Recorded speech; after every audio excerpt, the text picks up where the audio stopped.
Awit, Kabanata 116. Minamahal ko si Yahweh, pagkat ako'y dinirinig niya ako sa dalangin ko at hibik. Ako'y kanyang dinirinig tuwing ako'y tumatawag, kaya nga't habang buhay ko'y sa'yo lagi tatawag. Noong ako'y mahuhulog sa bingit ng kamatayan, nadarama ko ang tindi ng takot ko sa libingan.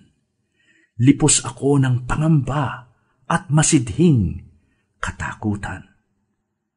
Sa ganoong kalagayan, si Yahweh ang tinawag ko, at ako ay nagsumamo na iligtas niya ako. Si Yahweh napakabuti, mahal niya ang katuwiran, Diyos siyang mahabagin, sa awa ay mayaman. Si Yahweh ang nag-iingat sa wala ng sumaklolo. Noong ako ay manganib, iniligtas niya ako. Manalig ka, o puso ko, kay Yahweh ka magtiwala, pagkat siya ay mabutit, hindi siya nagpapabaya. Ako'y kanyang iniligtas sa kuko ng kamatayan, tinubos sa pagkatalo, at luha ko'y pinahiran. Sa presensya ni Yahweh, doon ako mananahan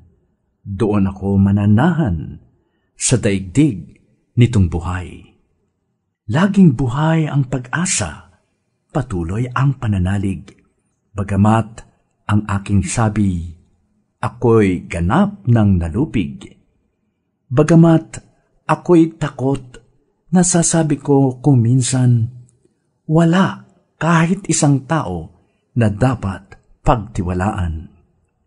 Kay Yahweh na aking Diyos, anong aking ihahandog? Sa lahat ng kabutihan na sa akin ay kaloob.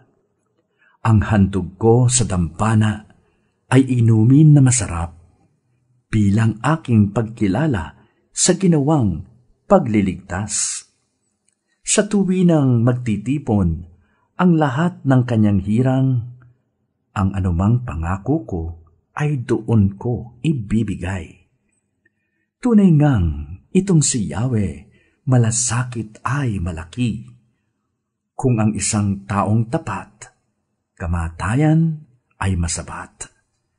O Yahweh, naririto akong inyong abang lingkod, katulad ng aking ina, maglilingkod akong lubos.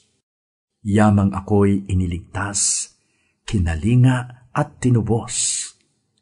Ako ngayoy maghahandog ng haing pasasalamat, ang handog kong panalangin sa iyo ko ilalagak. Kapag nagsasama-sama ang lahat ng iyong hirang sa templo sa Jerusalem, ay doon ko ibibigay ang anumang pangako kong sa iyo ay binitiwan. Purihin si Yahweh.